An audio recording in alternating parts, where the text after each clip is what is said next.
Salamlar, bugün sizlerle beraber diskret riyaziyyatın final suallarını izahını veririk. İlk önce böyle bir sual var. İlk sualımız. Bir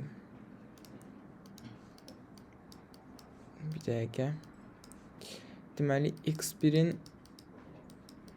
implikasiyası x2 and x3'ün ümumi inkarı or x1 or x3'ün mKNF və mDNF-lərini istəyir bizdən. Necə tapmalıyıq? İlk öncə bunun üçün biz doğruluq cədvəli qurmalıyıq. Deməli, doğruluq cədvəlini gəlin quraq. Deməli, necə quracaq? Əlbəttə ki, hər bir dəyişənə görə. Birinci x1, hansı dəyişənlər var, onlara görə quram. x1, x2, x3. Digərləri yoxdur. Sonra funksiyalara görə ayırıram. İlk gördüyüm funksiya bu içəridəki bu funksiyadır. x2 and x3 funksiyası. Daha sonra bir ümumi bu funksiyanı görürəm. x1 implikasiya x2 and x3. Sonra bu funksiyanın inkarını görürəm. Yəni x1 implikasiya x2 and x3. Bağla. Sonra bir x1 x3'ün orunu görürəm. Bir də ümumi bu funksiyanı f kimi qeyd edəcəm. Burada hər birini ora görə hesablamalıyam. Deməli 8 dənə deməli sətir 1 2 3 4 5 6 7 bunları uzadaq. Sonradan işimiz çətinləşməsin.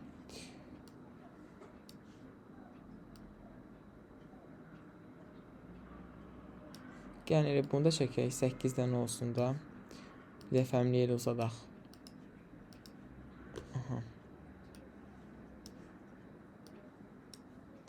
Deməli, gördüyünüz kimi mən bunu çəkdim. İndi isə gəlin bunun qiymətlərini dolduraq.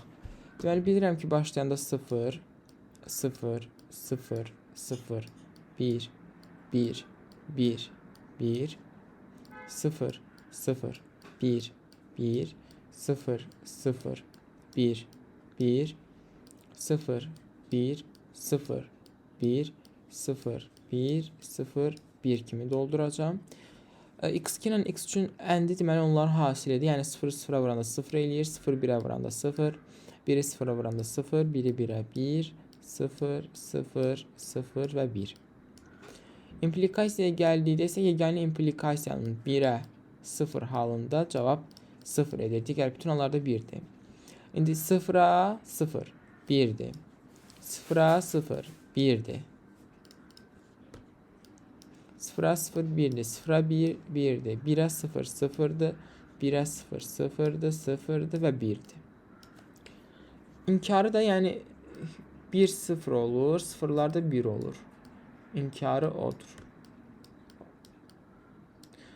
x1 ilə x2'ni yəni bununla bunu topla da 0'ın üstünə 0 gələndə 0, 0'ın üstünə 1 gələndə 1, 0, 1, 0, 1'in üstünə 1 gələndə 1. Çünki ikilik sistemdir. 1 və 1. İndi funksiyama görə də ən son nə etməliydim? Ən son aldığım bu iki funksiyanı toplamalıydım cavablarını. Yəni bununla bunun cavablarını toplamalıyam. 0'ın üstünə 0 gələndə 0, 1, 0, 1, 1, 1, 1 və 1. Diqqət edirsə funksiyanın sonuncu cavablarını aldım. Bu mənim oldu funksiyamın doğruluq cədvəli. Baxın, bu mənim oldu. Deməli, bu funksiyanın yuxarıda verilən fx1, x2, x3 funksiyasının doğruluq cədvəli. İndi isə gəlin bunlara aid bizdən istənilən mKNF və mDNF-ləri quraq.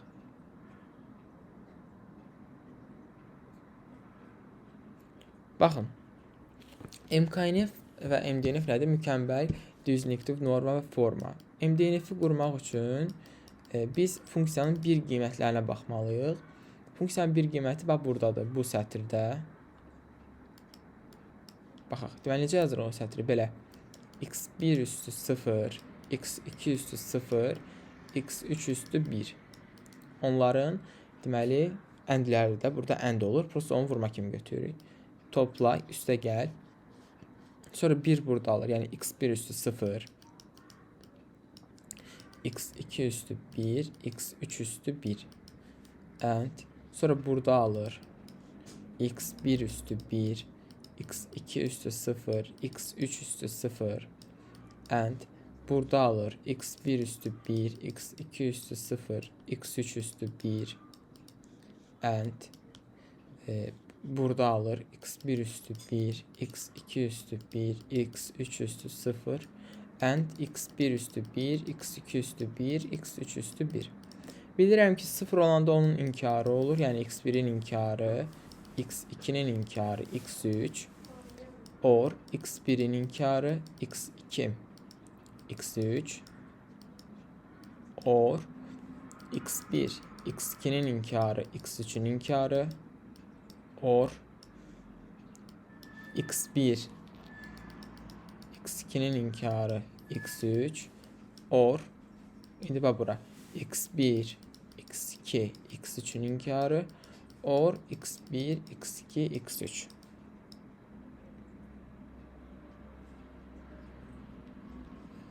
Bu belə.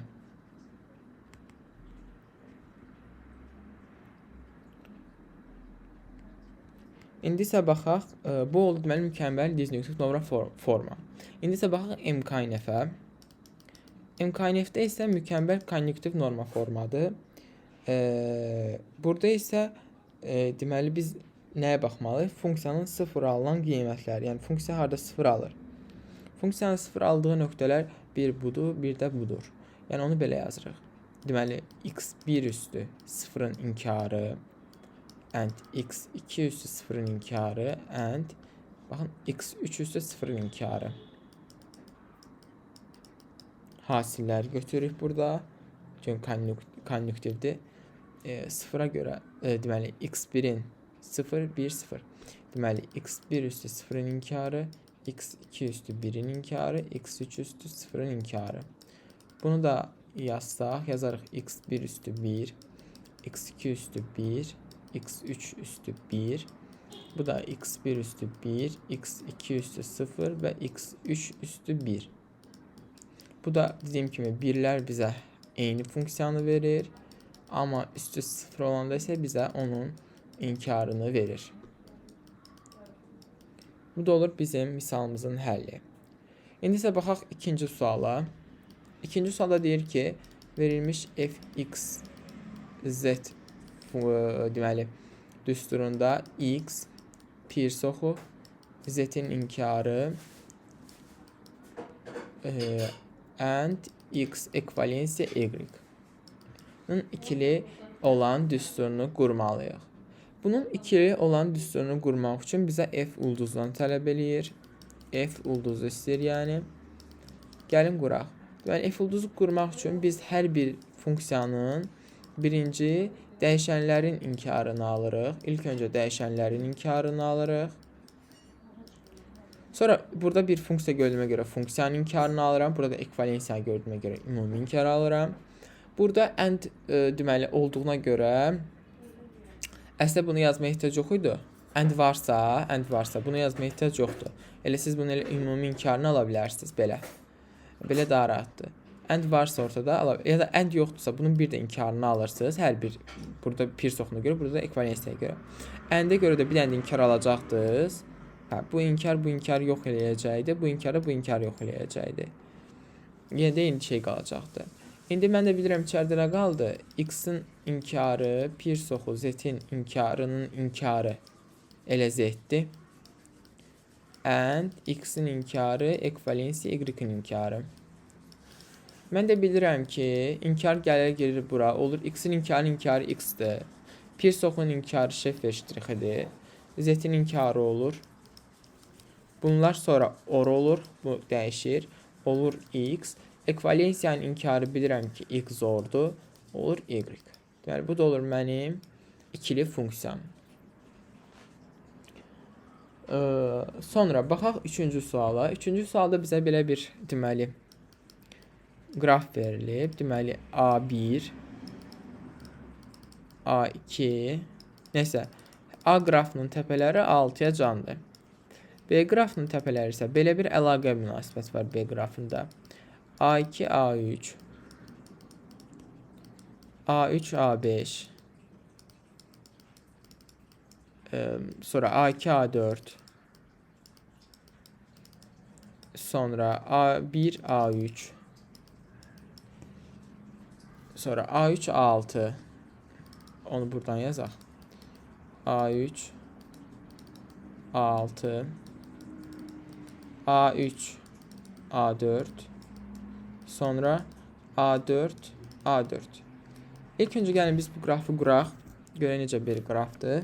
Birinci qrafı qurmadan öncə onu deyək ki, burada 6 dənə təpə olacaq. Deməli A1 təpəsi. Nə? İndi baxaq da görək. Deməli A2-dən bunun prosta biraz şrifti azdır. A2-dən A3-ə var. A2-dən A3-ə. A3-ə. Sonra A3-dən A5-ə. A3-dən A5-ə. Sonra A2-dən A4-ə. A2-dən A4-ə. A2-dən A4-ə. Sonra A1-dən A3-ə. A1-dən. Mən özümə görə burada deməli qeyd edirəm. Siz başqa cür də gələ bilərsiniz. A3-dən A6-ya.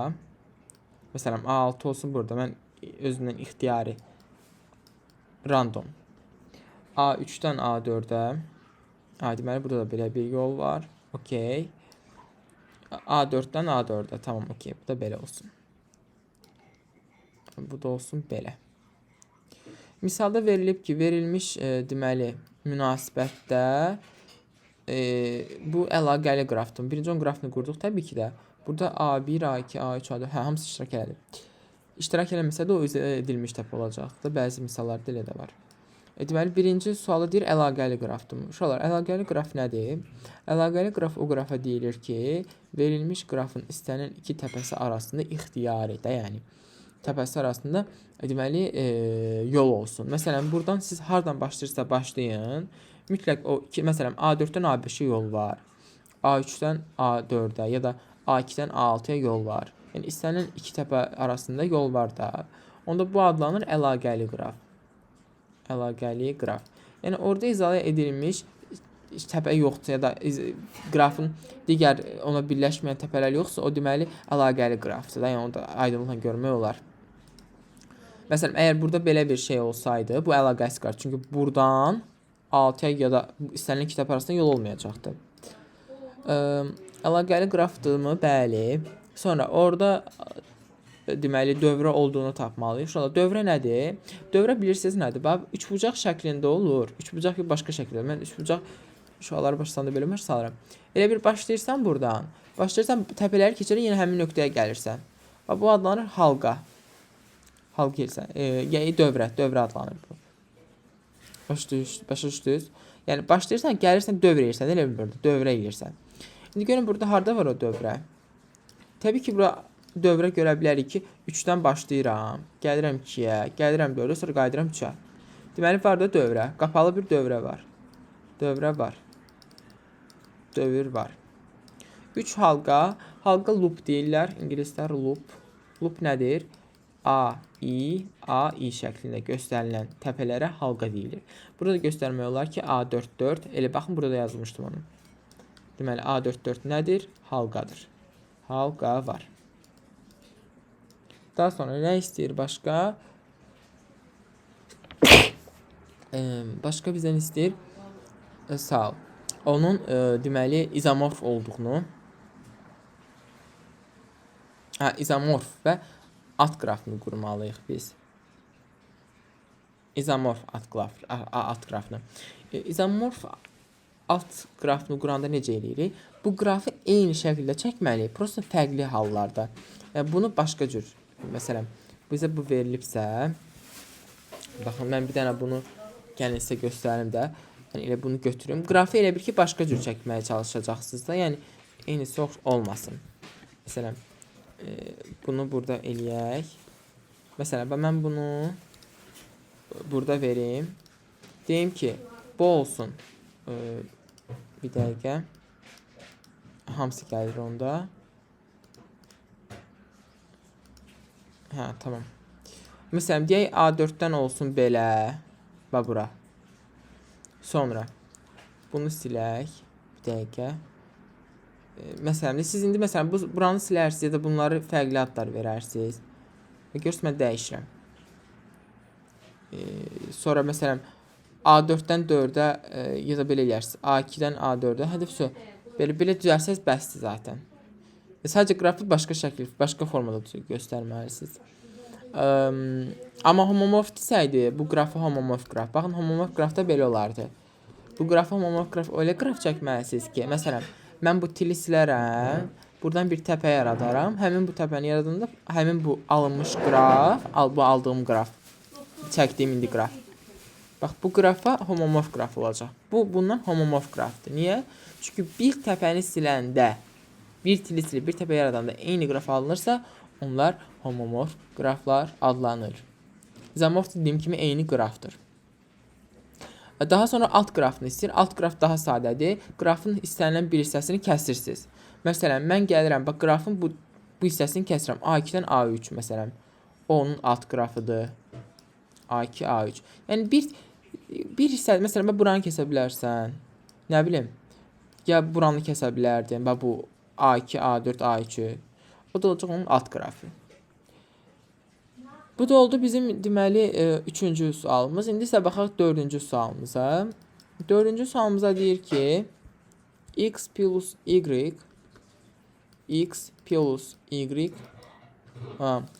and x or y and 1 verilmiş sistemin tam olduğunu isbatlamalıyıq. Əlbəttə ki, bu plus XOR-dur. Bunu bəzi müəllimlər deməlidir. XOR-u bu şəkildə yazmaq mümkündür də. Məsələn, biz necə OR-u belə 8 kimi yazırıq, bu 8 kimi. Məsələn, ya da AND-i vurma kimi yazırıq. Bunların xüsusi simvollarıdır. Yəni, digər alınmış simvollar. İndi bizə verilmiş bu şeyin, deməli, tam olduğunu isbatlamaq üçün bizə lazımdır qapalı siniflər. Qapalı siniflərdə 5 dənə idi. T0, T1, S, M və L sinifləri. Gəlin onlar üçün həmin bu siniflərin quraq. Və orada məşhur bir teorem var idi, post teoremi. Post teoreminə görə verilmiş sistemin tam olması üçün heç bir sinifə daxil olmamalıdır. S, M və L. Deməli, post teoreminə görə verilmiş sistemin tam olması üçün heç bir sistemə daxil olmamalıdır. Gəlin görək, bunlar daxildirmi? Bilirik ki, T0 0 özündə saxlayan deməli sinifdir. T0 nümunə olaraq x-i göstərmək olar. Sonra x and x-i or x-i daha doğrusu. Məsələn, bunu göstərmək olar. Bu y olsun da. Məsələn, başqa nə göstərmək olar? 0 XOR X, Y-də, yəni 0'a 0, yəni də 0 verəcək. Yəni, bunları göstərmək olar. Eyni şəkildə də burada gördüyünüz kimi XOR olduğuna görə T0 sinifində bu ona daxildir. Buna da daxildir, amma buna daxil deyil. Bu da 1'i özündə saxlayan sinifdir. 1'i özündə saxlayan da 1 daxil olmalıdır. Buna daxil olmalıdır. Amma XOR-a daxil deyildir. S sinifə də yalnız 2 funksiya daxildir. X və X-in inkarı. Yəni, S odur ki, self dual deyirlər. Yəni, öz-özünə ikili funksiyalar. Burada təbii ki, heç biri öz-özünə ikili funksiya deyir. Hansılar da öz-özünə ikili? X və X-in inkarı. M monoton sinifi adlanır. O da qapalı sinifdir. Monoton sinifinə isə deməli 0, 1, X, X-dən Y-in əndi və OR-u daxildir. X-in inkarı daxil deyil. Əndi 1'i, amma XOR falan daxil deyil. L sinifinə isə 0, 1, X, X-in inkarı, ekvivalensiya və OR daxildir. Bu və bu daxildir. Görürəm ki, heç bir sinifə tam daxildir. T0-da 1'ə daxil deyil. T1-də OR-a daxil deyil. S-də heç birinə daxil deyil. M-də XOR-a daxil deyil. L-də isə OR-a daxil deyil. Deməli onda belə çıxır ki, verilmiş sistem tam sistemdir. Pas teoreminə görə. Aha, deməli bu teoremin şərti ödəndiyinə görə, deməli verilmiş bizə bu sistem, deməli necə sinif uşaqlar olacaq? Qapalı sinif. Yəni qapalı tam sinif olacaqdır. Beləliklə bu sualına cavab verdik. Deməli, burada L sinif haqqında. L sinifi deməli liner sinifidir, yəni xətti funksiyalar sinifidir, liner function. Burada da deməli Jackalgin çoxaltisindən istifadə olunur, hansı ki Jackalgin çoxaltisinə görə verilmiş funksiyanı biz onu XOR-la yaza bilərik, XOR-lar vasitəsilə yaza bilərik, hansı ki bunlara da sizə mən deməli qısa şəkildə öyrətmişdim ki, hansı funksiyalar bu şəkildə göstərilir. Yəni lazım deyil Jackalginə görə ayırmaq. Siz sadəcə bunları bilməlisiniz ki, deməli L sinifinə daxildir 0, 1, x, x-in inkarı. Baxın burada da qeyd eləmişəm. X-lə y-in XOR-u və ekvivalensiyası. Bunları əzbərləyin, çünki R sinifi biraz qəliz sinifdir. Onları isbatlamaq biraz çətin olur. Yəni əzbərləyin yazın da, yəni asan bir şeydir. Daha sonra 5-ci suala baxaq. 5-ci suala deyir ki, verilmiş çoxluğun deməli ekvivalent münasibətini qurmalıyıq. Deməli R çoxluğu bizə verilib 1 1 1 2 2 2 4 4 2 1 və 3 3. Deməli verilmiş bu sistem bu çoxluğun ekvivalent münasibət olduğunu yoxlamaqdır. İlk öncə biz bu münasibətin refleksivliyini yoxlayaq. Refleksif münasibət necə münasibət idi? Verilmiş dəyişənlərdən məsələmdə əgər belə bir çoxluq varsa 1 2 3. Bunun refleksiv olması üçün burada bütün dəyişənlərin cütləri olmalıdır. Bütün dəyişənlərin cütləri iştirak eləməlidir. İndi burada 1 var, 2 var, 4 var və 3 var da. Görək 1, 2, 3, 4-ün öz-özünə killəri var, 1, 1 var. 2, 2 var, 3, 3 var, 4, 4 var. Deməli bu refleksivdir. 2 simmetriklik xassəsidir. Simmetriklik xassəsinə görə əgər AB-dirsə, o simmetrik BA olurdu da. Burada da onu göstərmək olar da. 1 2 2 1 simmetrikdir. 3 antisimmetriklik. Avtomatik simmetriklik ödənirsə antisimmetriklik ödənmir. 4-cüsü isə transitivlik. Transitivlikdə isə belə bir xassə doğruydu. AB BC bərabər olmalı idi AC-yə. Yəni məsələn 1 2 2 3 1 3-ə bərabər. Yəni bu 3-ü də, bu 3-ü də çoxluğun içində olmalıdır. İndi gəlin görə belə bir çoxluq varmı? Bax mən görürəm. Məsələn 1 2 2 1 1 1. Bax 1 2 2 1 və 1 1. Deməli verilmiş münasibət necə münasibətdir? Transitiv münasibətdir. Onda belə çıxır ki, bu həm deməli refleksiv, simmetrik və transitivdir. Onda verilmiş münasibət ekvivalent münasibət adlanır. Ekvivalent. Deməli ekvivalent münasibət olması üçün 3 şərt ödənməlidir. 1 olmalıdır refleksiv, simmetrik və transitiv münasibət olmalıdır.